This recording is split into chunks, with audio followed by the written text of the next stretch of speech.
오늘 이후의 시장이 더 궁금해지는 것 같아요. 그도 그럴 것이 이제 마감 구간이긴 하거든요. 그래서 시나리오 어떻게 점검하고 계시는지 궁금한데요. 자, 지금부터 이분과 함께 내일장 빅픽처 그려보겠습니다. FR 자산관리 길건우 대표 모십니다. 대표님 어서 오십시오. 안녕하십니까? 네, 반갑습니다. 네. 시장이 좋네요. 그래서 좋네요. 계속 좋을까? 고민을 하네요. 또 좋으면 또 좋은 대로 고민을 하게 되는 것 같아요.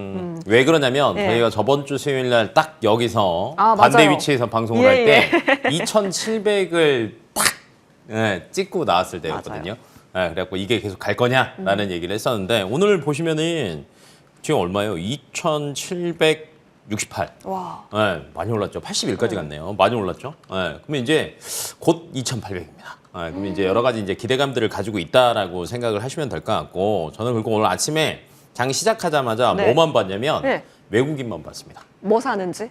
뭐 사는지도 있지만 정말 수급이 들어오는지. 어. 근데 오늘 지금 현재 기준으로 그래도 8천억 넘거든요. 예.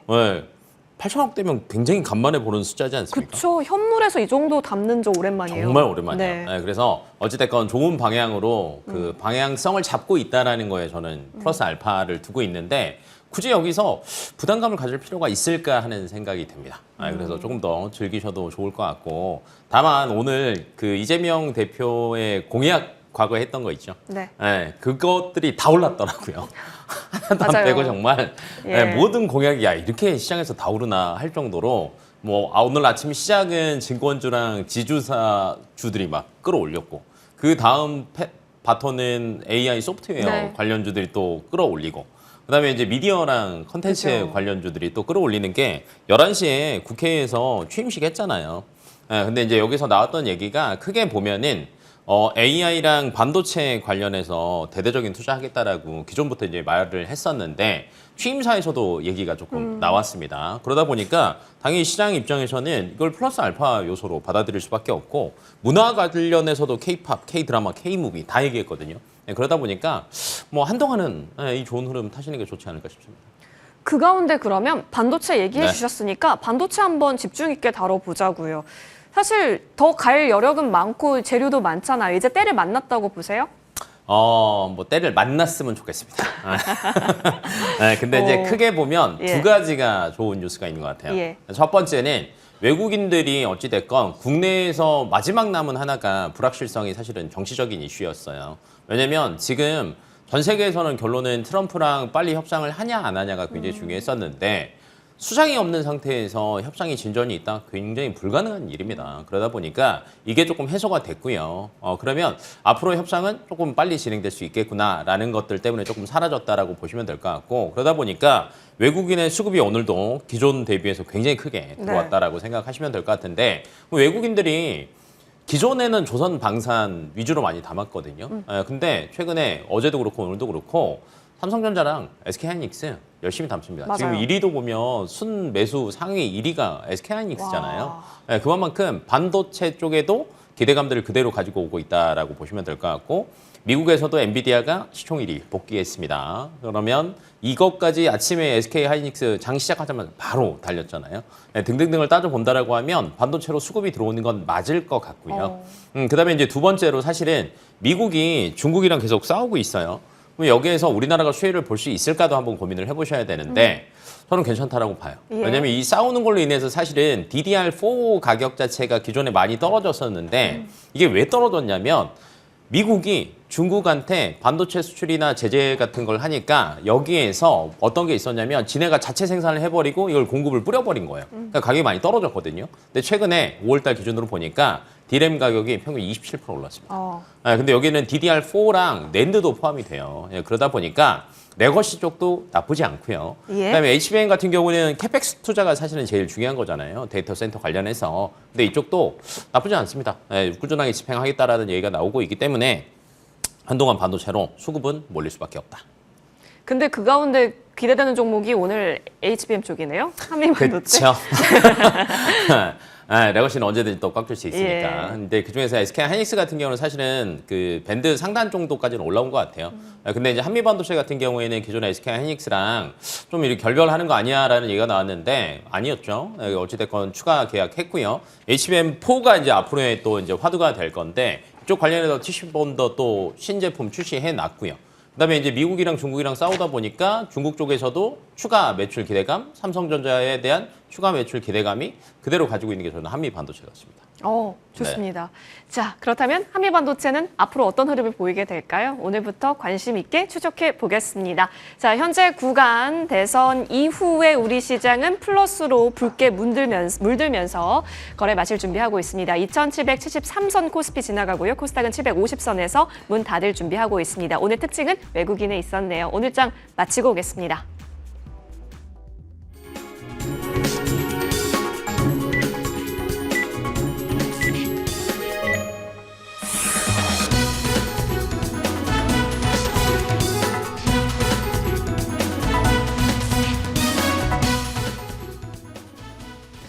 네, 오늘 새 정부 출범과 함께 국내 증시 부양 기대감이 커졌습니다.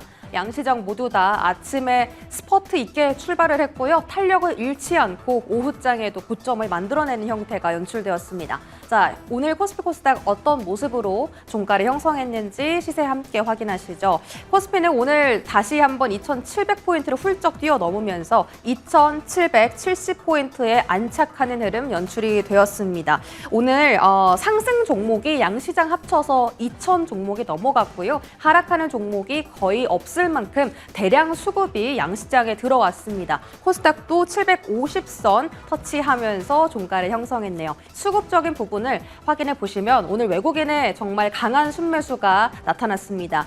외국인 오늘 선물에서도 1조 원 가까운 순매수세 연출했고요. 또 현물 시장에서도 8천억 원대의 매수 우위 포지션, 기관도 4천억 원 넘게 사자세 보이면서 오늘 특히나 코스피 쪽에 러브콜을 많이 보냈고요. 코스닥 쪽으로는 역시나 외국인과 기관의 동반 순매수세가 있었습니다. 1,400억 원대의 외국인의 순매수, 기관은 1,700억 원대 사자세 보였고 달러당 원화 가격도 오늘 전일 대비 3원 60전 떨어지면서 조금 더 이 국내 증시에 대한 매력도가 부각되기도 했습니다. 종목별로 어떤 섹터가 오늘은 조금 많이 특징적인지 함께 살펴보겠습니다. 일단 오늘 코스피 544개의 기업들이 기업 지배 구조 보고서를 제출했다라고 하는데 11월 달에 우수 기업이 선정이 된다고 합니다. 그렇게 된다면 본격적으로 하반기에는 이 지주사격, 밸류업 종목들이 급등세와 랠리를 펼쳐갈 수 있는 걸까요? 그에 대한 힌트는 계속해서 얻어봐야 할 것 같고요. 자, 이쪽에 보시면 삼성전자가 1.7% 그리고 SK하이닉스가 4.8% 급등했습니다.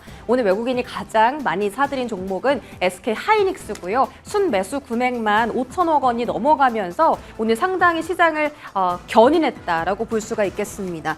반도체 소보장단 안에서 리노공업이 7% 급등하는 모습 확인되고 리노공업 외에도 오늘 반도체 소보장단 전반적으로 다 강한 수급이 포착이 되었습니다.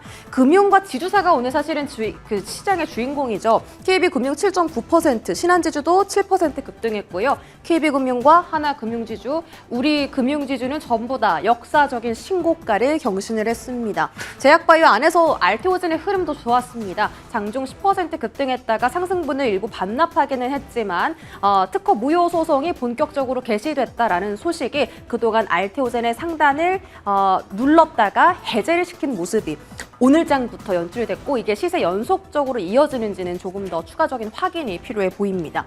자, 이쪽으로 넘어와서 2차 전지단도 오늘 긍정적인 흐름이 나왔습니다. 아무래도 이재명 대통령이 이제 새 정부를 이끌어 가다 보니까 2차 전지나 신재생 에너지 쪽에 대한 기대감이 확실히 시장에서 두드러졌는데요.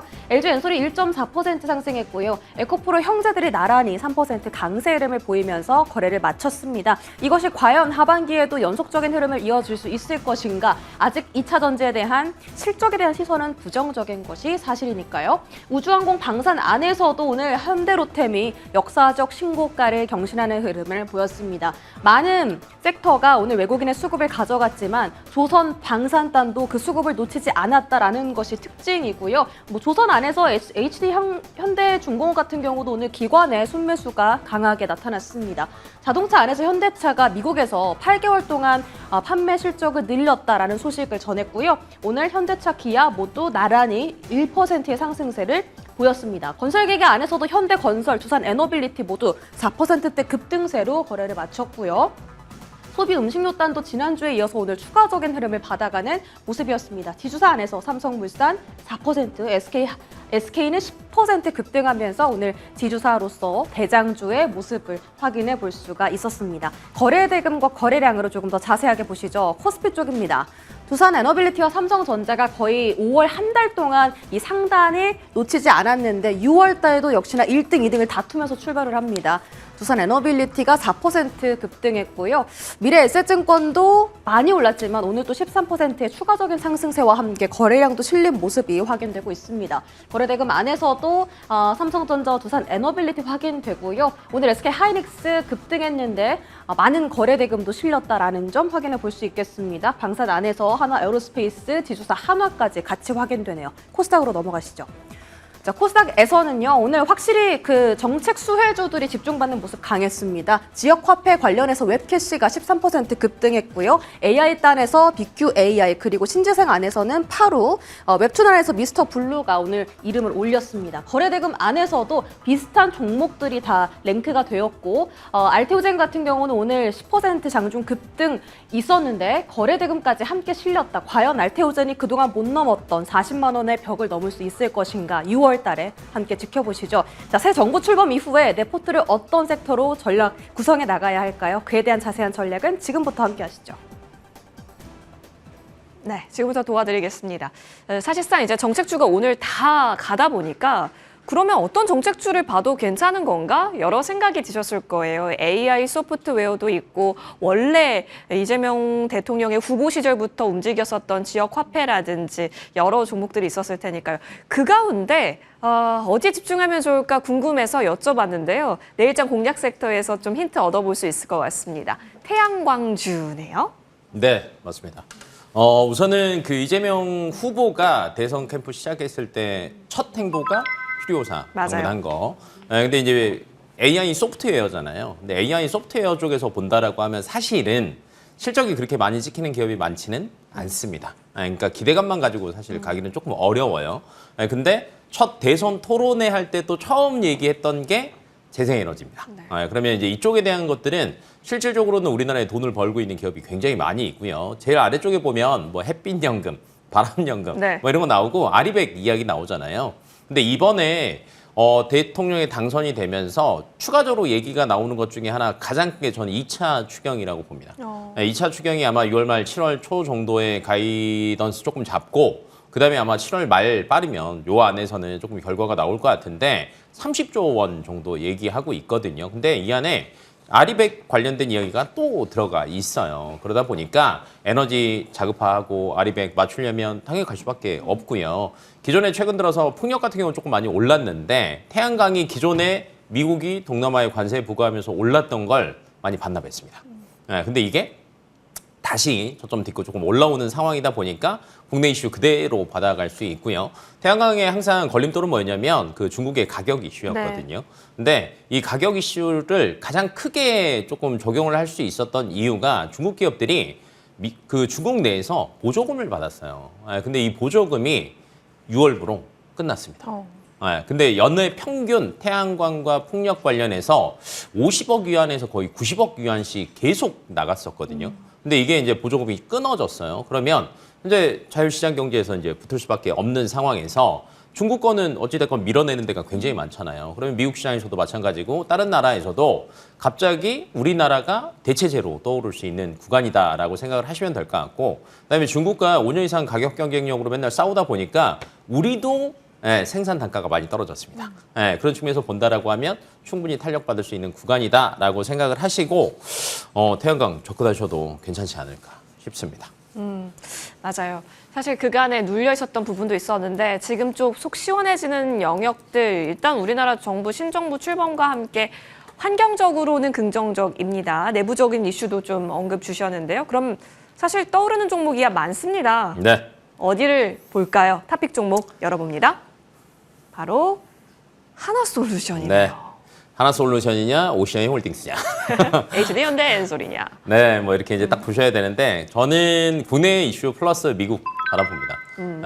지금 뭐 신재생 쪽을 미국도 그렇고 우리나라도 그렇고 왜 자꾸 이런 쪽으로 얘기를 하냐면 사실은 AI 데이터 센터가 저는 한몫한다라고 봐요. 안전한 전력 수급을 하기 위해서 안전한 에너지원이 필요한데 원전까지는 건설하는데 시간이 분명히 조금 걸리거든요. 그럼 가장 빨리 깨끗하게 빨리 생산할 수 있는 건 태양광이라고 생각을 하시면 될 것 같고 그러다 보니까 미국 쪽에서 그 동남아 쪽을 우회하는 중국 제품에 대해서 진짜 고일 관세를 그래서 때렸다라고 네. 생각을 하시면 될 것 같아요. 그러면 이쪽에 대한 수혜를 가장 크게 받을 수 있는 건 당연히 하나 솔루션이다라고 생각을 해보시면 좋을 것 같고 플러스 알파로 중국 쪽의 경쟁력에 대한 약화 말씀드렸죠. 그다음에 이제 국내에서 햇빛연금을 대놓고 얘기했을 정도로 아마 이쪽에 대해서 추경 예산이 2차가 아마 결정이 된다라고 하면 하반기 때 저는 프로젝트 굉장히 많이 진행될 거라고 봅니다. 그럼 여기에 대한 수혜는 어찌됐건 하나 솔루션이 저는 굉장히 크게 가져갈 수 있다라고 보고 있어서 가격적으로 볼 때 사실 가장 최근에가 4만 원대였거든요. 예. 찍고 나서 쭉 빠져서 예. 2만 원 후반대까지 내려오기는 했는데 저는 다시 고점을 높여갈 수 있지 않을까 개인적으로 보고 있습니다. 오, 그러면 한 어디까지 볼까요? 일단 4만 원 라인까지를 봐야 하나 싶었는데 5만 원까지 좀 봐주시니까 네. 긍정적이네요. 꽤나. 뚫고 올라갈 것 같아요.